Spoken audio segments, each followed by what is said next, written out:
Vandeham Sri Guru Sri Yuta Padakamalam Sri Gurun Vaishnavamscha Sri Rupam Sagrajatam Sahagana Raghunathan Vitam Tam Sajivam Sadvaitam Savadhutam Parijana Sahitam Krishna Chaitanya Devam Sri Radha Krishna Padan Sahagana Lalita Shri Vishakhanvitamscha Umagyanatimirandasya Gyanangyana Shalakaya Chakshurunmilitam Yena Tasmai Sri Gurave Namaha Siddhantotpalasaranitya Maham Samvilasatmakam Audaryakya Sudhama Sevadhanam Vishrama Bhakti Pradam Yachna Yukti Vichakshanam Tvagabido Vaishishta Shaktiya Sada Vandeham Tripurarinamakhayatim Sri Bhakti Vedantinam Vanchakalpatarubhyascha Kripa Sindhubhya Evacha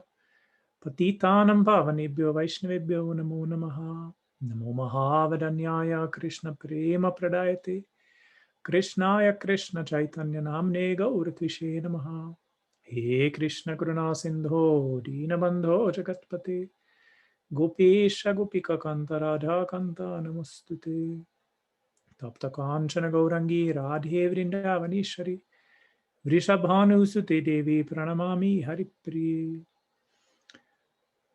Vrindayai Tulasi Devyai Priyayai Keshavasya Krishna Bhakti Prade Devi Satyavatyai Namo Namaha Panchatattvatmakam Krishnam Bhaktarupa Swarupaka Bhaktavatara Bhaktakyam Namami Bhakta Shaktikam Jaya Shri Krishna Chaitanya Prabhu Nityananda Sri Advaita Gadadhara Shivasri Shri Gaura Bhaktavinda Hare Krishna Krishna Krishna Hare Hare Hare Rama Rama Rama Hare Hare Hare Rama Eva Kevalam Halo Nasteva Gatiranyatha Hare Krishna Dandavat, all devotees. So nice to see so many of you. Gaur Narayan, Govinda Mohini, Madan Gopal, Mahapriya from Mexico, Namarasana Omkara, Pavana Radha Madhavadasi, Sakyarati and Shamananda, Sharada and Vimalangi, and maybe I missed somebody else as well. Dandavats to all of you. I'm really happy to see all of you here. We have reached the second part of this series of Yoga Sutra for devotees. The idea of this series is to give a glimpse into this philosophy, one of the 6 darshanas, Shad darshanas of Indian philosophy, to see in which ways we as Gaudiya Vaishnavas can find bridges when speaking about Gaudiya Vaishnavism to people who have some knowledge of yoga philosophy, to learn something about one of the other main philosophical traditions of India, and also to see in which ways we can learn something through learning about another philosophy, learn something about our own philosophy by seeing the differences and similarities. And finally, the last and perhaps most important part of this series is to see if there are some things in this book that we can apply in our own sadhanas as bhakti yogis. I'm not going to give a summary of last time. All the lectures are recorded, so you can go back and hear that recording if you missed it. But we ended last time with the third sutra of the first chapter of the Yoga Sutra, where Patanjali says, Tada drashtu svarupe vasthanam. At that time, that means when the mind is completely stilled, then the seer abides in his or its own nature. But before going on, I heard from Kaliyuga Pavana Prabhu that there was a question. So maybe we could start with that and then continue from there.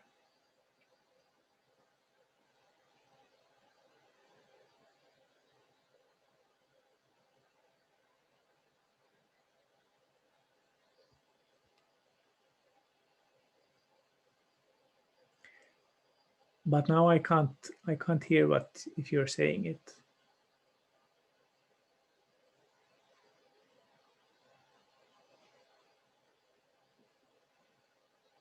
Maybe you can put it in the chat.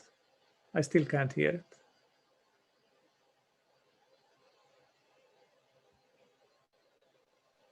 Did you click English, Bhrighu? Yes, I think so. Oh no. Now I have English. Okay.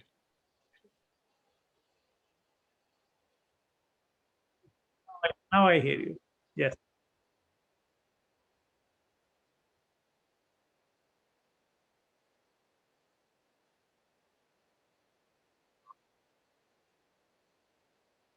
Okay. Okay. Good. So I misunderstood you. Thank you.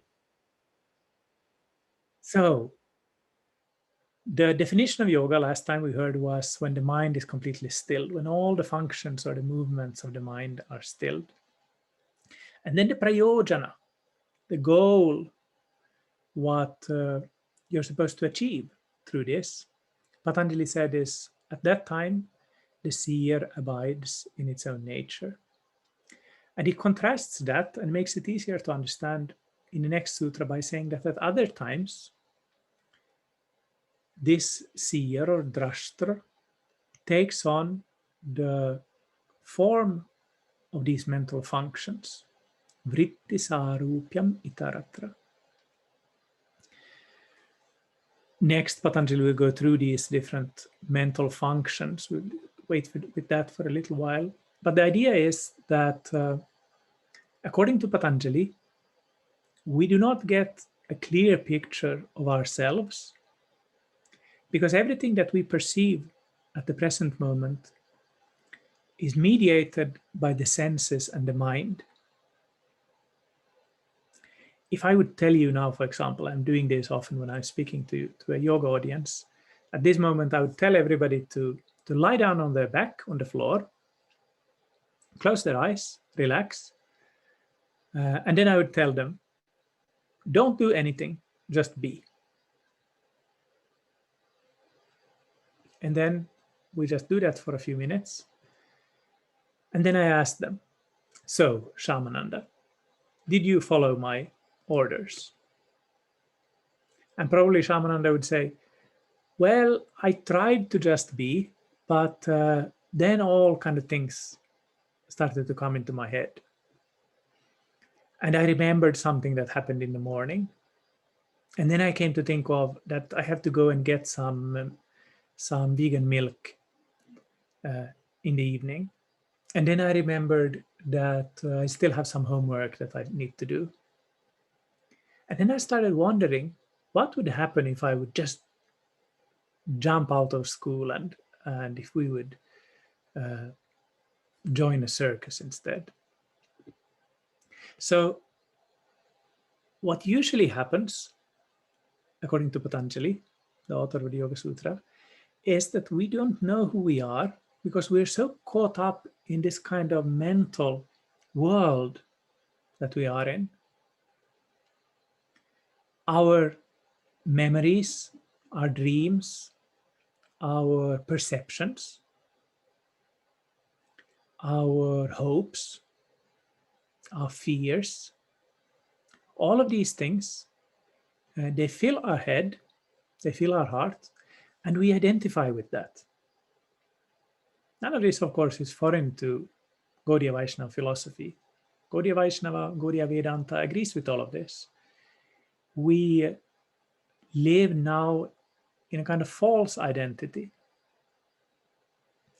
But Patanjali is saying we cannot get to the right identity by thinking. We can't kind of think ourselves out of the problem of false identity.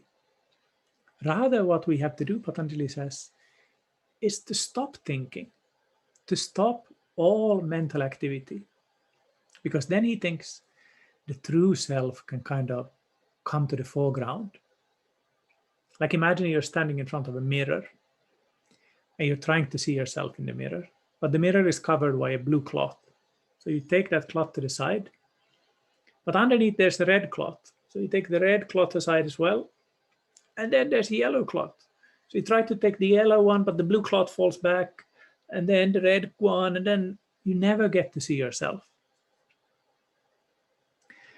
So the more we're thinking, I may be this, I may be that, the less we kind of understand who we really are. So in Patanjali's system, the way to realize the self is to let all the mind's activities quiet down gradually. And then only the true self can come to the fore.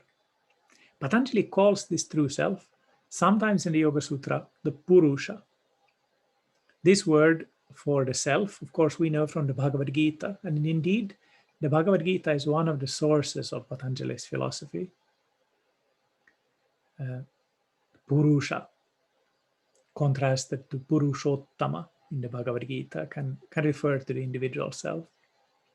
But generally, Patanjali calls the true self, the self that does not take birth, does not grow old, that is eternal.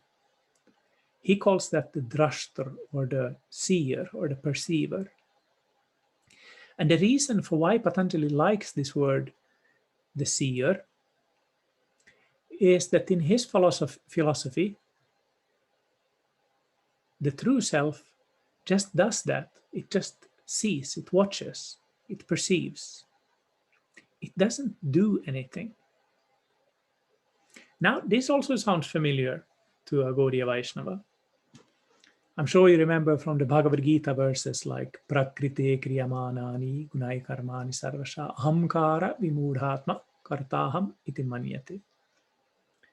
The vimudhatma, or the deluded person, thinks that I'm the karta, or the person, the agent, the doer, when actually it is the gunas who are doing everything. Nevertheless, in Gaudiya Vaishnava philosophy, Baladeva Vidyabhushana particularly has very forcefully shown that the Atman, the word that usually in Vedanta is used for the true self, does have agency, or kartritva. The Atman can make choices, and it can do things. Most of the things we're doing in this world, of course, we're doing through our body and through our mind and through our words and so on. But in Gaudiya Vaishnavism, Gaudiya Vedanta, there's the idea that Atman has agency, that Atman can do different things. This is, of course, also what the Bhagavad Gita teaches, even though it has verses like this, like the one I just cited, that sound like there's no agency in the self. Later on in the Bhagavad Gita, Krishna says that there are 5 different aspects of agency. There's destiny, there's the Supreme Lord, there's karma, but there's also the self. So our agency, our power to do things in this world is in general much smaller than we might imagine, but it is there nevertheless. Not so for Patanjali. In Patanjali's philosophy, he thinks that everything that is happening is actually happening around us. Like, I'm sure you've had this experience. You've been waiting for your train at the railroad station to start. And you're sitting there looking out the window, and then you see that the train has started moving. Until you realize, no, actually we're not moving. It's the train next to us that started moving. It just felt like we were moving away. So that's Patanjali's understanding. Everything that is happening around us. But we, through this problem of false identification and attachment, we're attaching ourselves to these movements and thinking that I am doing all these things. Actually, I am just observing. This is an important difference within Patanjali's philosophy and Gaudiya Vedanta.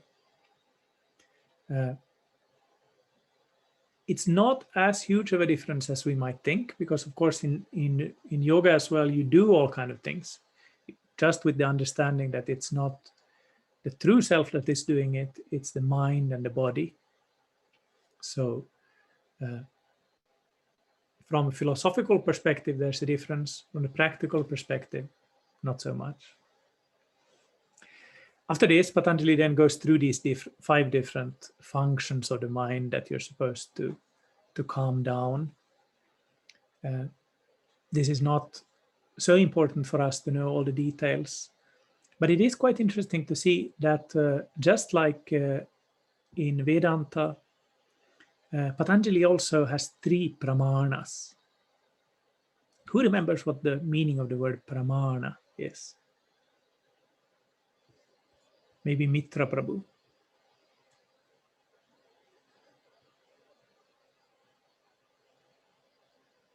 Do you remember the word pramana? Radha Madhava? No?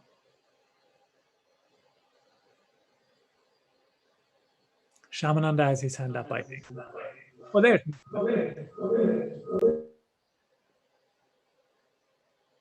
Okay. Pramana means means of knowledge, ways through which we can get knowledge. And the 3 pramanas are the same in Patanjali's philosophy as in Vedanta. Vedanta is understood by Jiva Goswami. That is pratyaksha, sense perception, anumana, inference, and Jiva Goswami calls the 3rd one shabda. Patanjali prefers the word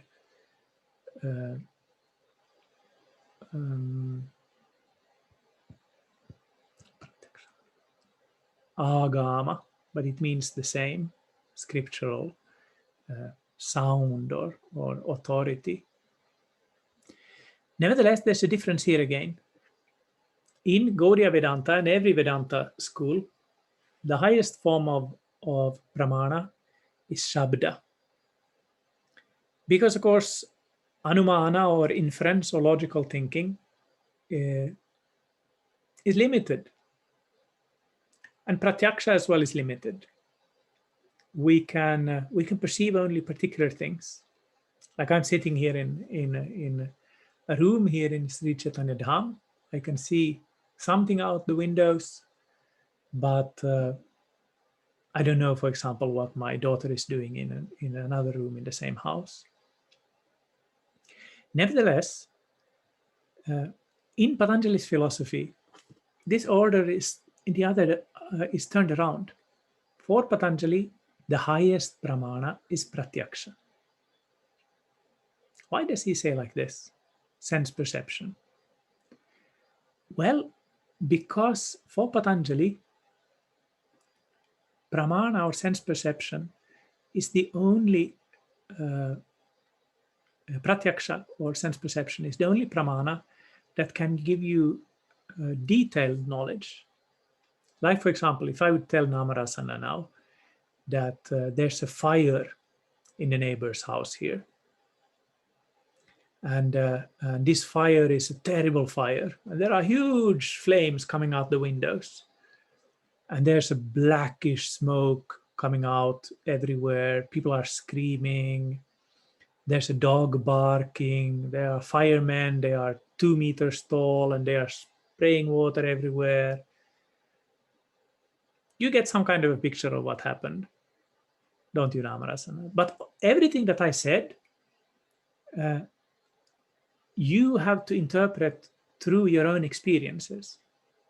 So, for example, when I say that there are flames, even if I would describe the flames as good as I can, still your picture of the flames would be dependent on what you know about flames from before.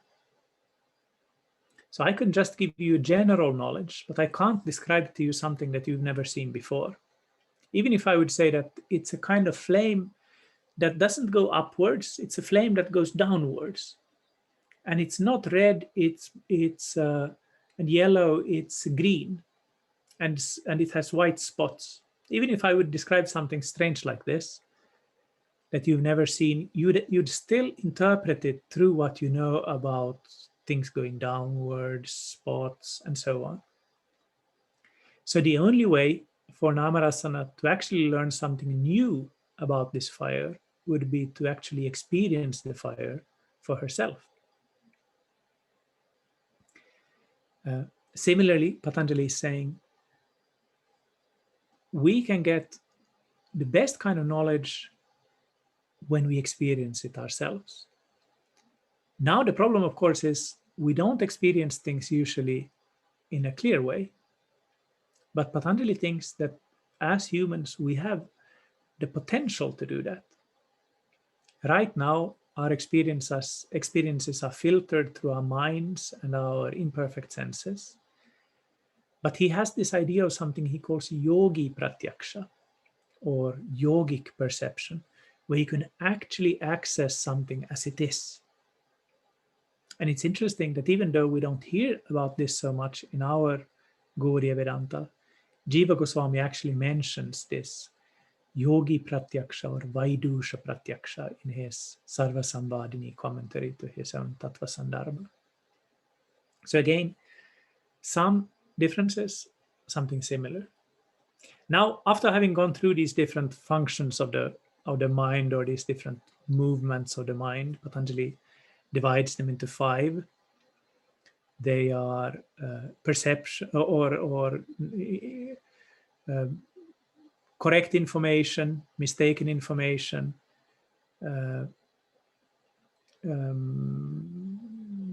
the third one you could call maybe like imagination. Then there's memories and deep sleep. The question, of course, that arises is, how do you still all of these things? How do you get from this normal state of mind where the mind is thinking about all kinds of things? How do you go from there to a mind that is completely still? Or if not completely still, at least focused on one point. This last thing is important. We'll get back to this in a little while. How do you get there? The answer that Patanjali gives is exactly the same answer that Krishna gives towards the end of the 6th chapter of the Bhagavad Gita, when Arjuna asks him the same question. Maybe you remember from your reading of the Bhagavad Gita in the 6th chapter, Krishna is telling about the yoga of meditation, dhyana yoga, and he describes it in a very beautiful way. He says that the yogi is like a candle, unmoving candle in a room without any draft, giving out light, giving out heat, but unmoving, still, peaceful. And Arjuna basically says, yeah, this sounds really good, but how? How can you control the mind? The mind is unsteady and it's powerful. Trying to control the mind is like trying to control the winds in the sky. Who remembers what Krishna says? How does Krishna answer? Madan Gopal, do you remember? What's Krishna's answer?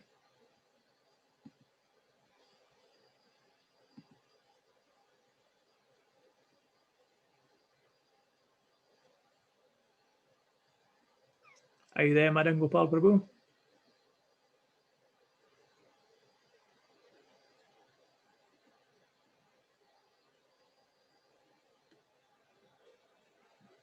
Krishna says, by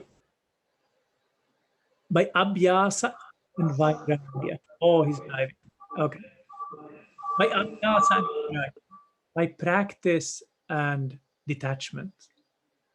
This is exactly the same answer that Patanjali gives. Abhyasa vairagyabhyam tan nirodha.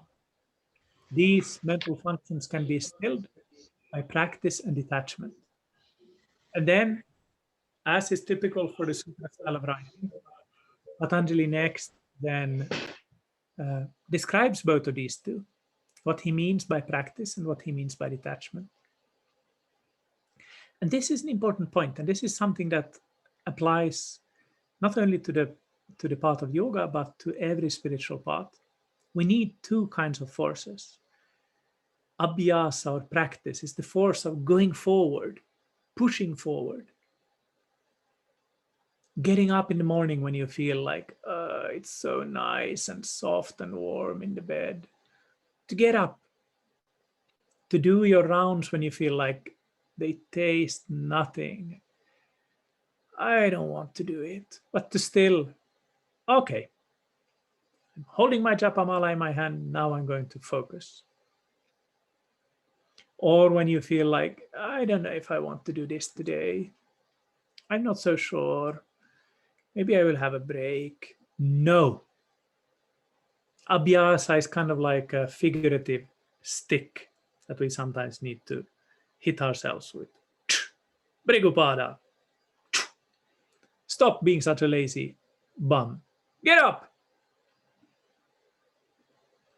Push forward. Sometimes we need these kind of exhortations. I have a boss, a new boss at work, and he can be a little bit of a bully.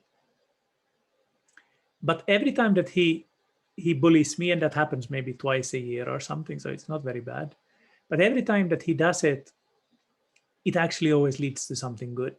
I hate it when he does it, but when he does it, I do something new that that was kind of outside of my comfort zone or something, and I'm happy afterwards. So sometimes we need this kind of bullying voice. Doesn't need to be a boss or anything like that. It can be our own kind of higher self telling us, move on, stop being lazy. We do not advance in spiritual life just by sitting back and relaxing and thinking that, yeah, I think Bhava maybe will come after 10 lifetimes. No point in burning yourself out. Let's just be balanced, take it easy. We do need to push forward. But just as much as we need that, and perhaps even more, we also need the opposing force. If abhyasa, or practice, pushing forward, is one, the other one is vairagya, or detachment. So let's say you try to do your japa really nicely. You sit down, you've done everything that you're supposed to, you've just listened to this japa reform workshop, and you fired up and you want to do everything correctly. You prepare, you take your japamala in the hand, you say a beautiful prayer, and you start Hare Krishna, Hare Krishna. And then you find your mind wandering everywhere. And afterwards you feel like, I'm a total failure. Then you should say to yourself, okay, Bhrigupada, that wasn't too good, but that's okay. Tomorrow I'll try again. So you need to have this kind of power to let go. When you feel like it didn't turn out so well, just let go. That's okay. I forgive you. Try again next time. And when you fail the second, the third, the 998th time, that's okay. Try again tomorrow. But the point is, try again tomorrow. Not that we simply let go. We let go and we try. So we need these both powers. And the ability to let go is even more important in the cases that we actually succeed with something. Let's say we sit down, we take our japamala in the hand, we do our rounds, and we feel, wow, amazing. I really felt the sweetness of the holy name. There was so much nectar in those two syllables, Krishna, like Rupa Goswami says. Even then we need to say to ourselves, that's okay. Tomorrow we try again. Because otherwise, if we attach ourselves to a particular experience, we're just going to be disappointed the next time. because no experience is the same as another one. Maybe it will be even nicer tomorrow. We can never know that unless we let go of the experience we have today.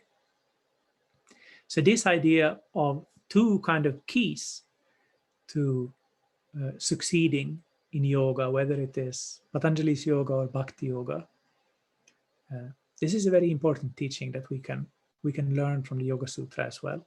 Practice and detachment. Both of them need to be in place. And perhaps, depending, on our nature and depending on how far we have gotten in our spiritual life, for some people, detachment will be even more important. I'm a lazy, stupid man, so I need to hit myself with the stick quite often. But I know plenty of people who, rather than that, they just need to let go. They're already giving 150% of themselves all the time. Here in Finland, for example, this country is full of women who think that if they don't give 150% of themselves every single day, their children will die of hunger, their husbands will get lost in some pub, their workplace will go under, whole of society will be destroyed if they do not personally all the time give 150%. And this is a huge burden, of course, for those people. It's a huge burden. So they certainly don't need any more sticks on their backs. They provide them quite plentifully themselves. Rather, these people, they need to learn to let go instead. So finding a balance between these two can be quite challenging. Now, after all of this, Patanjali speaks a little bit more about the spiritual path and the two kinds of samadhi or concentration that he has been implying so far. Yoga or samadhi, these two words, they mean the same for Patanjali. He defined yoga, that is samadhi, as when the mind is completely stilled. This was one important thing that I spoke about last time. That yoga can be defined in so many different ways, but in Patanjali's yoga philosophy, this is the definition of yoga: the perfectly stilled mind. And the mind can be stilled in two different ways. It can be stilled either in such a way that it's completely empty of content. That's when the Purusha or the true self can come out. Or then that can happen also when the mind is stilled by focusing it on a particular object. And he goes through these two different forms of samadhi or yoga. He says that yoga is closest for those who are very actively engaged, that are very determined. He goes through some other things that are important on the path. And then he says, Ishvara pranidhanad va. This is about the 20th, maybe 23rd sutra of the first chapter. This is a very important sutra, especially for speaking about bhakti to yogis, because this is where bhakti comes into the Yoga Sutra. Patanjali himself doesn't use the word bhakti, but the first commentator, Vyasa, who, as I mentioned last time, probably was Patanjali himself, he says that this, that he calls Ishvara Pranidhana, is one kind of bhakti. Ishvara Pranidhana means contemplation on Ishvara, or absorption in Ishvara, or even in some translations, surrender to Ishvara. Now, just like many of these other terms, yoga, drashtra, and so on, Ishvara is a term that can have many different meanings in Sanskrit literature. Ishvara, we as Gaudiyas, we usually identify with Krishna, like in Brahma Samhita, Ishvara Parama Krishna Satchidananda Vigraha. But Ishvara can mean other things as well. Ishvara can be a name for Shiva. Ishvara can mean a king. Like in Sanskrit dramas, kings are always called Ishvaras. So in order for the reader not to become confused, after saying that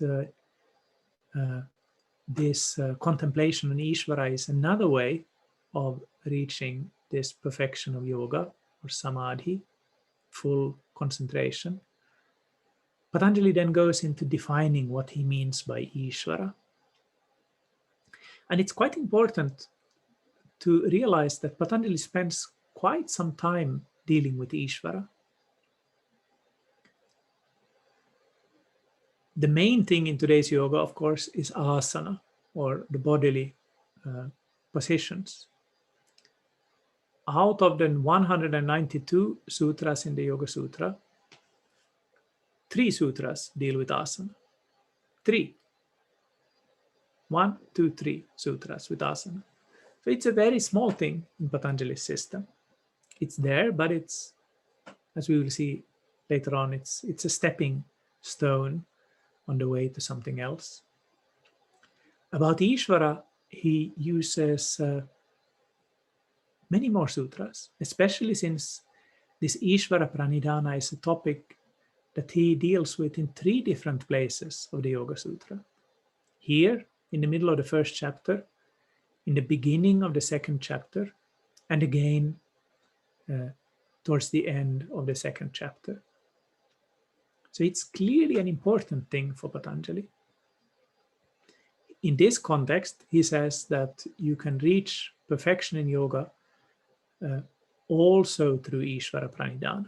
Ishvara Pranidhana, the va means or, it's given as an alternative.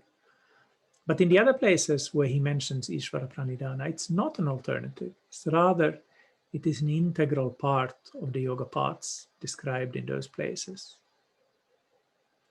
So Ishvara Pranidhana. Who is this Ishvara? Patanjali defines Ishvara first as a special Purusha that is untouched by klesha and karma and the reactions of karma.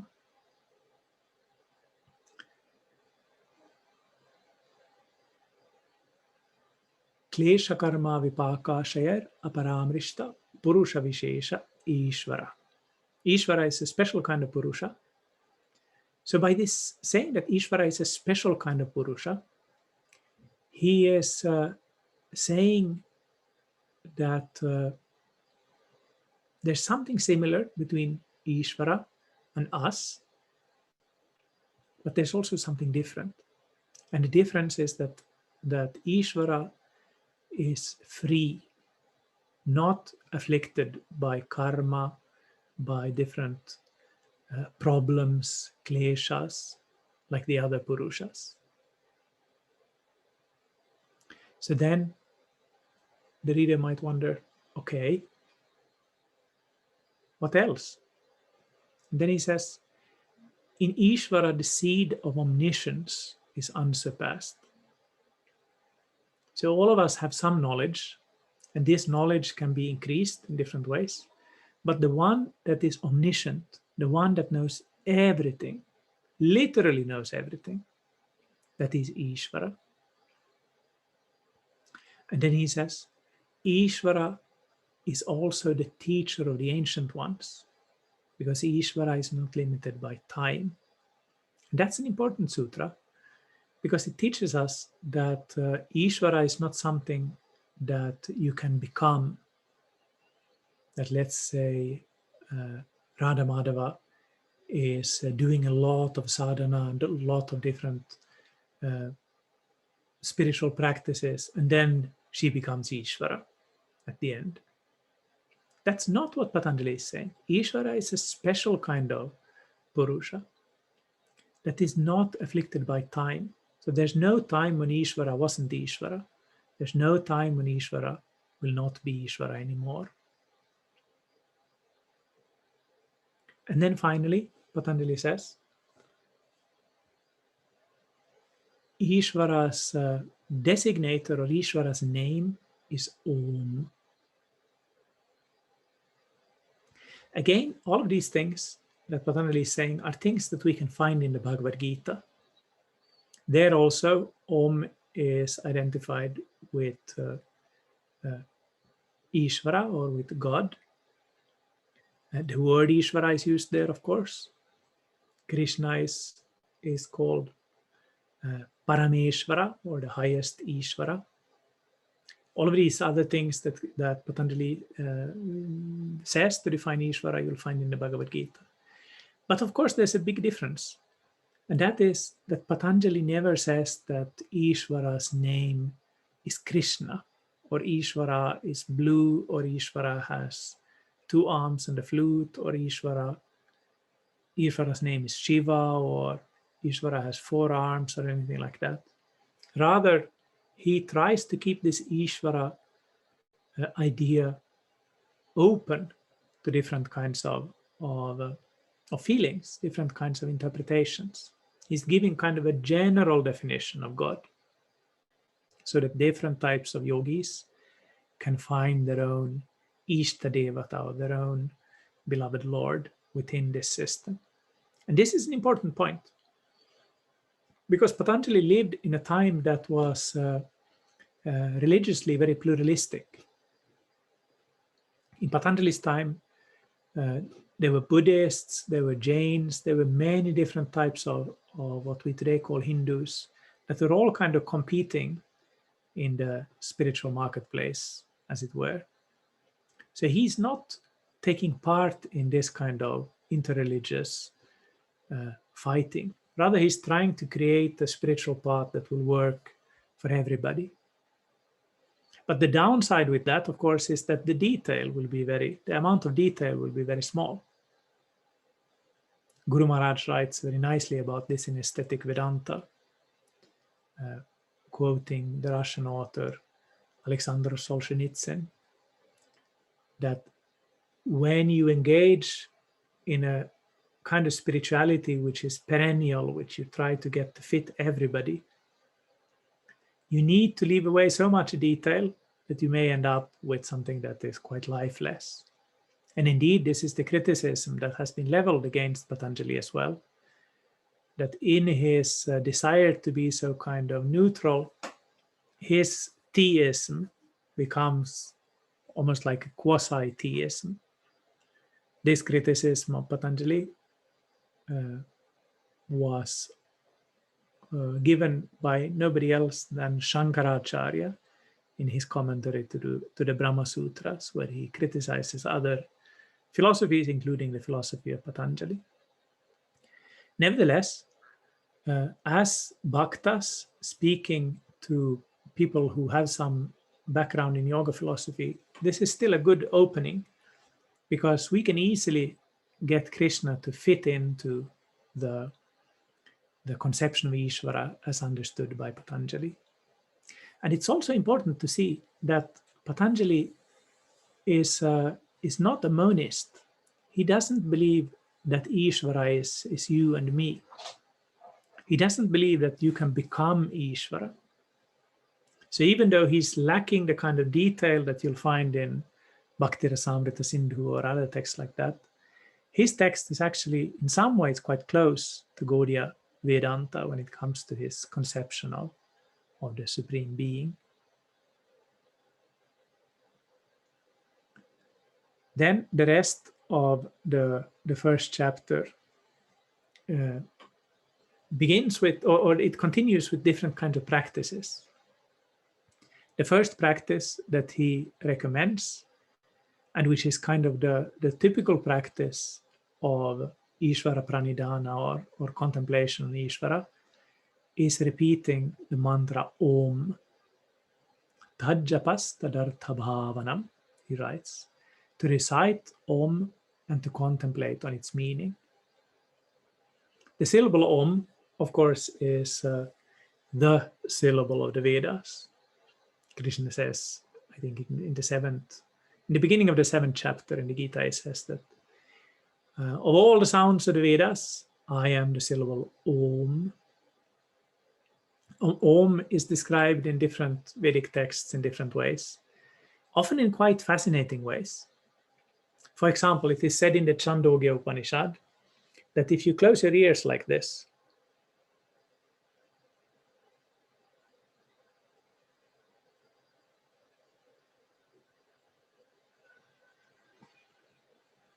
the sound that you hear is Om.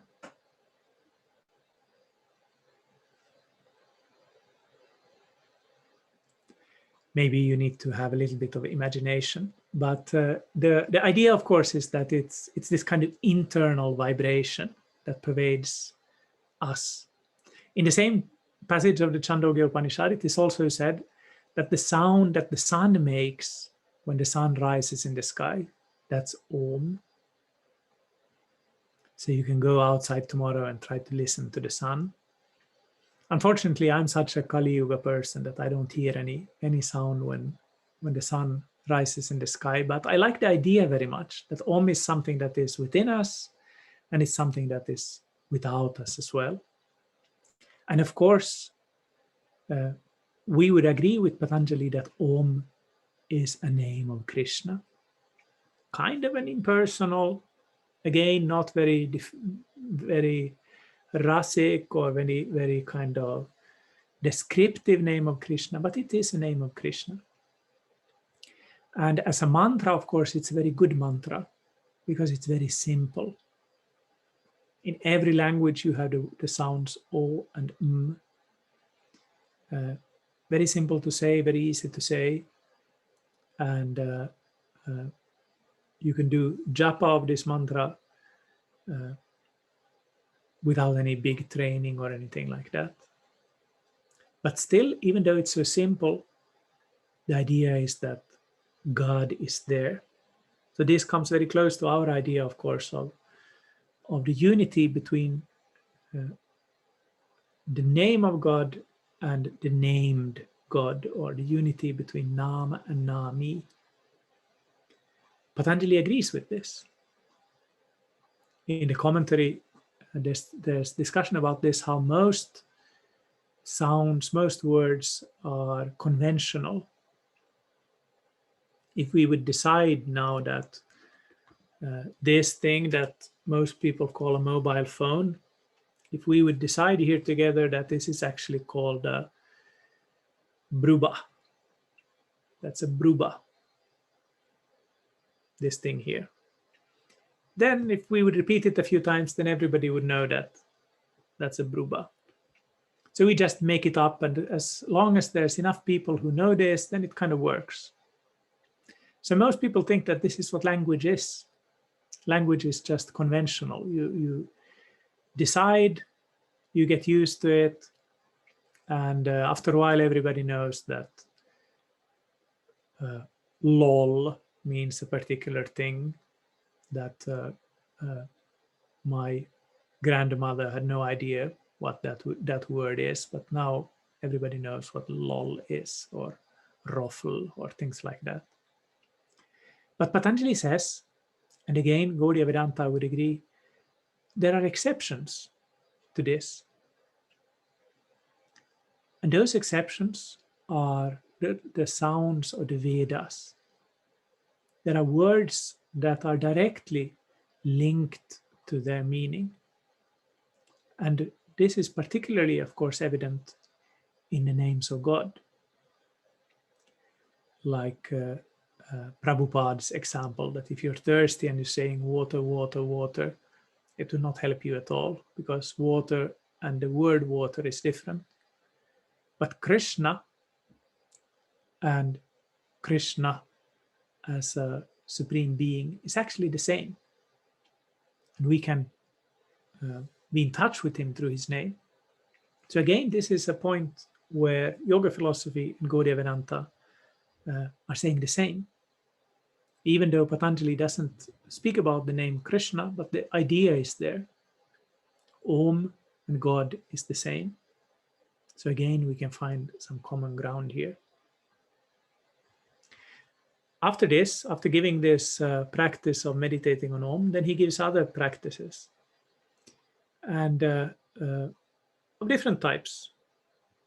some of these practices most of them are meditative, like different things to meditate on. You can calm the mind, you can clear the mind by meditating, for example, on the peaceful light within the heart, or you can meditate on a calm and passionless mind, or you can calm the mind by controlling your breathing. This is something that many of us kind of know even otherwise. If you're very upset, then better to breathe a few times before you do something. Or then you can calm the mind also by observing your social relationships. This is the last thing I'm going to speak about today, but this is an important teaching that Patanjali gives in the 33rd Sutra. We can direct 4 different kinds of emotions to 4 different kinds of objects. The first of these 4 objects is if we see that somebody is happy, somebody around us, we see somebody around us is happy, we should cultivate friendship towards that person. Friendship in the sense of feeling happy for that person, and not feeling jealous. Why is Sakirati so happy? I'm sure she did something bad to make her so happy, or she's just pretending. In Finnish culture, there's a saying that there's no real happiness without alcohol. So she can't really be happy. No, that's a way to just make yourself miserable. Instead, to cultivate friendliness, to cultivate joy when we see somebody else happy. When we see somebody else suffering, to cultivate compassion. This is particularly important in the spiritual path, because in the spiritual path, and this applies again to both yoga and bhakti, we have kind of tools that teach us the reason for why somebody is sad.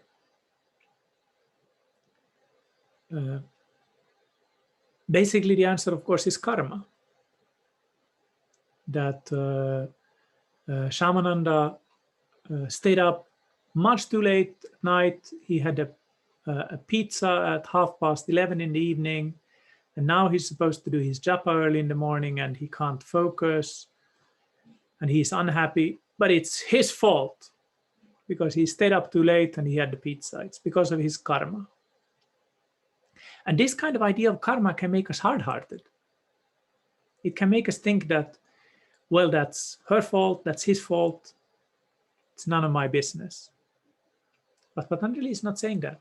He's saying whenever we encounter dukkha or suffering, we should consciously cultivate compassion. Yes, in this example, and forgive me, Shamananda, for using you as the example. In this example, it was his own fault.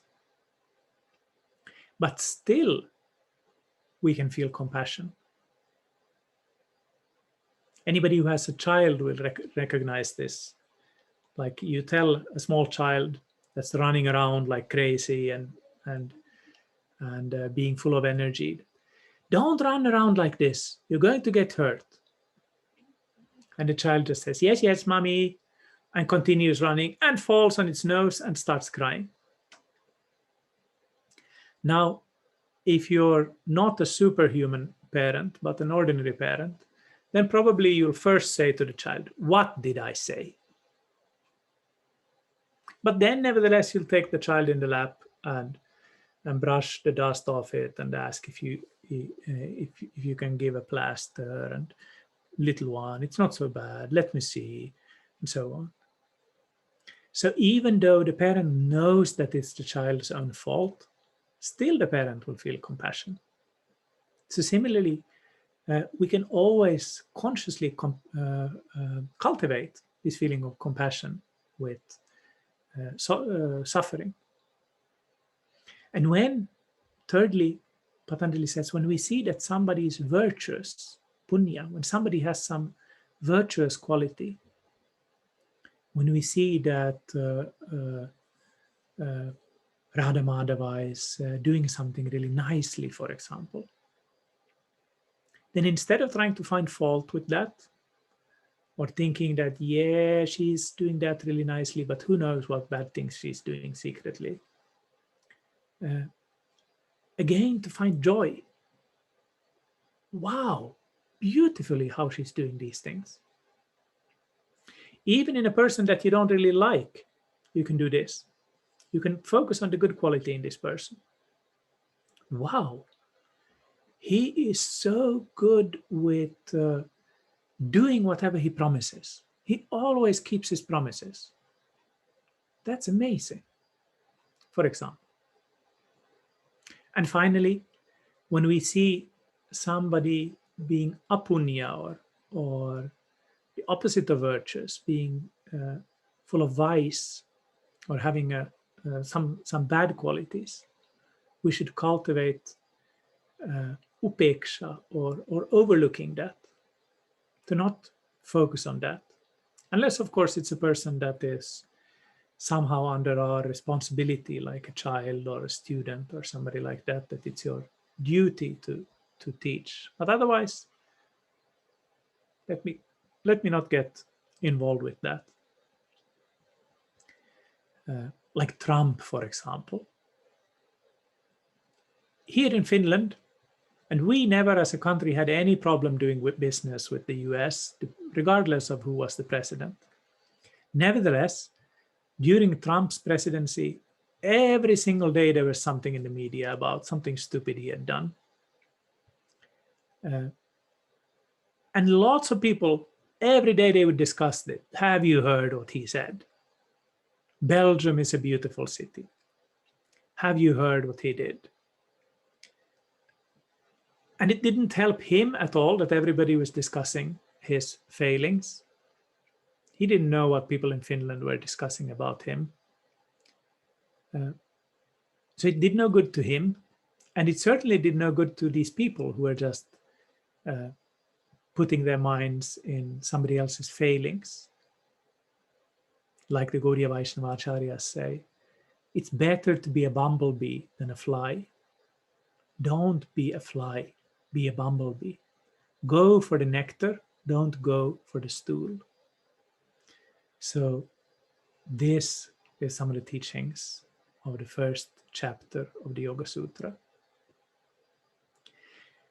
Next time, I'm going to go more into the practical side of Patanjali's yoga, more of the systematic practice, some of the things that will come up in the second chapter. But are there any questions on the topics that I've been going through today?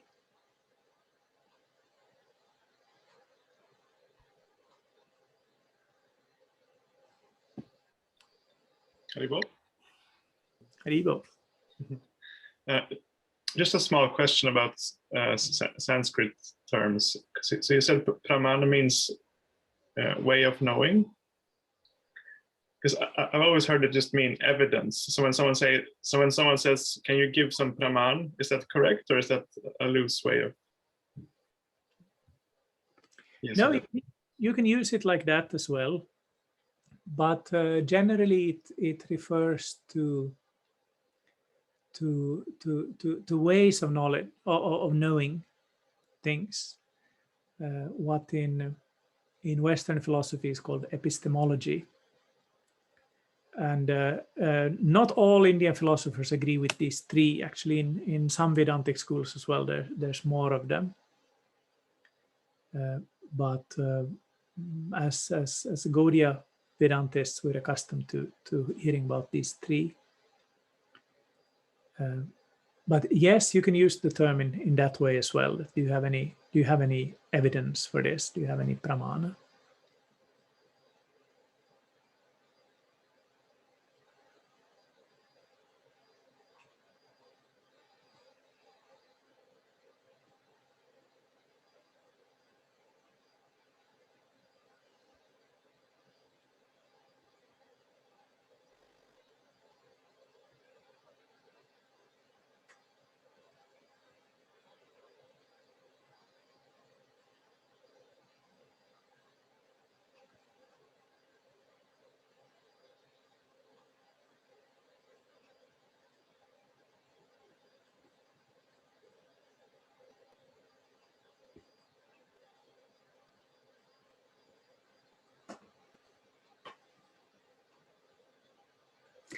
Okay. Bhrigupada Prabhu, can you hear me? Yes. Okay, I don't know how to get my video to come on. I'm still trying to figure this whole thing out. I think you're on. I am. I think I see you. Oh, okay. I can't see myself. Okay, so I just wanted to share that I was really appreciating your talk. It was so inspiring and helpful. And I especially appreciated the parts about practice and detachment when chanting japa. Like one day it would be good and maybe not the next day, but to be okay with that. And also I appreciated how to have joy towards someone that's wonderful and not to be envious and to have compassion for those that are suffering, and also always to to glorify those who are virtuous and to find the good in them, and then to not look for the bad in someone or to say things that are bad about someone. I appreciated that very much. Thank you very much, Maharva. This means a lot for me to hear this. Thank you. Oh, thank you. Want to say anything? Also, can you see me? Yes.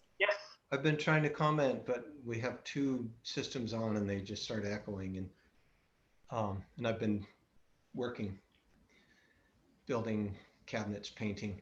But just last night we read in the second canto, Prabhupada he went through the Saddarshans, all of the different acharyas for each darshan, including Patanjali, and he just categorically said they're all wrong and they're all rascals. And I think he even used the word demonic. It was like really strong language. He was saying only Shukadev Goswami, only Vyasadeva have it right. So it was nice to hear Patanjali's side. And yeah, he's incomplete, but he says a lot of good things, and I'm guilty of that also, of trying to make it so wide, to approach such a wide audience that you can't really say very much. You can't be very specific. But I'd never heard that before about Patanjali. Thank you. I very much appreciate this area. And of course, this is a problem for every preacher, that you try to find kind of common ground with the people you're speaking with, but then to introduce something new. And it can be quite challenging, of course. And I've been trying in this series, one of the things I've been trying to do is to show some of these kind of openings where we can speak with somebody who has appreciation for Patanjali's philosophy, and show how Bhakti Yoga can actually take some of the things that Patanjali are saying, but take them to the next level. Like his idea of the connection between the name and the named, of Om and God. We agree with it, but we have so much more to say. So that's one of the things I've been trying to kind of point out here. And of course, Prabhupada is completely right when he's saying that. I don't remember that part in the second canto. Compared to Shukadev Goswami, all of these other rishis, they are incomplete at best. There are also some things that Patanjali says that we wouldn't agree with. I haven't gotten so much into that. I mentioned this thing about Kartritva, but there are some other things as well that we wouldn't agree with. But I'm not so much focusing on them. I'm trying more to focus on things that we would agree with, and also on things that I think can be useful for us, like these 4 different ways of relating to qualities in people around us. And of course, we can also take it to another step, 4 different ways of relating to ourselves, because definitely we have happiness, suffering, vice, and virtue within ourselves as well. And how to deal with ourselves as incomplete, imperfect beings can be quite a challenge in itself. So thank you, and it means a lot to hear that. You. Yeah, also hearing about pratyaksha being his main evidence. So that's helpful. If we meet some yoga people, we can talk with them on that platform and say, yeah, Bhagavad Gita, Machchita Madgata Prana Bodhayanta Para Katayantashama. Let's see, Pratyaksha Vagamam Dharmyam Susukam Kartamabhyayam. Krishna uses the same word in Bhagavad Gita, that we get some pratyaksha by doing this. Yes, and I think that's an extremely important point, because many people have the idea that religion is about the next world. That if you engage in religion, you're doing that because you want to get a bright crown after death or something like that. The more you suffer in this life, the better your next life will be. And these kind of verses, they're very important in showing us that, well, maybe that will happen, but in order for it to be a real spiritual path, the results should be visible, pratyaksha, more or less immediately. Otherwise, you're doing something wrong.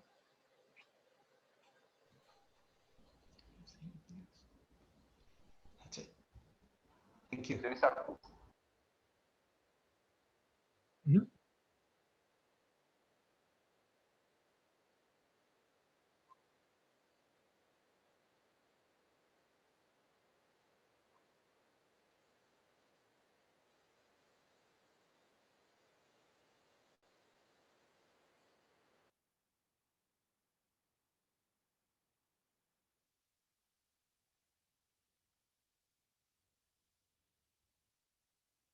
Thank you. So I think we're out of time, but thank you everybody again for participating. Many more people came on after I greeted you. So again, I offer my humble dandavats to all of the beautiful Vaishnavas here. I hope to see you next week, and also during the week in all the different classes that are arranged every single day. Jai Shishi Guru Gauranga Gandarika Giridhari Shishi Radha Madan Mohan Radha Govinda Radha Gopinatha Radha Ramanda Radha Sham Sundar Radha Ramana Radha Gokulananda Radha Madhava Rajagopal Mitai Go Shri Shalbhuj Giriraj Ki Jai. Jai Vishnu Parvarang Sabraraj Kacharya Stotra Shishimad Bhakti Vedanta Tripurari Dev Goswami Maharaj Gurudev Ki Jai. Jai Nitya Vishnu Vishnupad Abhay Charan Arvinda Bhakti Vedanta Swami Maharaj Prabhupada Ki Jai. Jai Nitya Vishnu Vishnupad Bhakti Rakshak Shri Dev Goswami Maharaj Ki Jai. Jai Nitya Vishnu Vishnupad Bhakti Siddhanta Saraswati Goswami Maharaj Prabhupada Thakur Ki Jai. Jai Gaur Kishodas Babaji Maharaj Ki Jai. Jai Satchidananda Moy Thakur Bhakti Vinod Ki Jai. Jai Vaishnava Sarva Mashla Jagannath Das Babaji Maharaj Ki Jai. Jai Gauri Vrantacharya Shri Bhushan Prabhu Ki Jai. Jai Vishwanath Chakravarti Thakur Ki Jai. Jai Srinivas Shamananda Narottam Prabhu Trai Ki Jai. Jai Krishna Das Kaviraj Goswami Maharaj Ki Jai. Jai Vyasavatar Shri Vrindavan Das Thakur Mahasaya Ki Jai. Jai Shri Rupa Sanatana Bhatta Raghunatha Shri Jiva Gopala Bhatta Rashtra Ganath Kushwami Prabhu Ki Jai. Jai Namacharya Shri Haridas Thakur Ki Jai.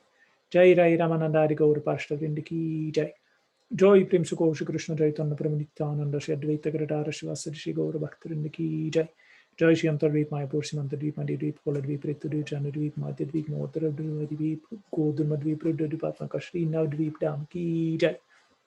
Jai Shri Shri Radha Krishna Gopak Govardhana Dvadashvanatmaka Shri Vrindavan Dham Ki Jai. Dvadashupamam Ki Jai.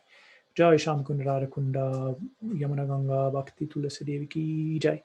Jai Shri Purushottam Dham Ki Jai. Jai Shri Jagannath Baladev Subhadra Sudarshana Ki Jai. Jai Bhakti Vigna Vinashna Karishi Nishingadev Bhagavan Ki Jai. Jai Bhakti Paravara Prahlad Maharaj Ki Jai. Jai Char Vaishnav Sampradaya Ki Jai. Char Vaishnavacharya Ki Jai. Char Dham Ki Jai. Char Vir Ki Jai. Jai Patanjali Rishi Ki Jai. Jai Karamatarar Shri Chaitanya Mat Ki Jai. Tadiya Shakamatu Suma Ki Jai. Shri Chaitanya Sangha Ki Jai. Ananda Kodi Vaishnav Vrinda Ki Jai. Bhuvan Mangal Harinam Sankirtan Ki Jai. Samagata Gaur Bhakta Vrinda Ki Jai. Gaur Premanande Hari Hari Bo. Manchakalpatarubhyascha kripasindubhyev cha patitam parnebhyo vaishnavebhyo namo namaha. Sripad Bhrigupada Prabhu Ki Jai. Jai. Jai Vaishnavrinda Ki Jai. Haribo.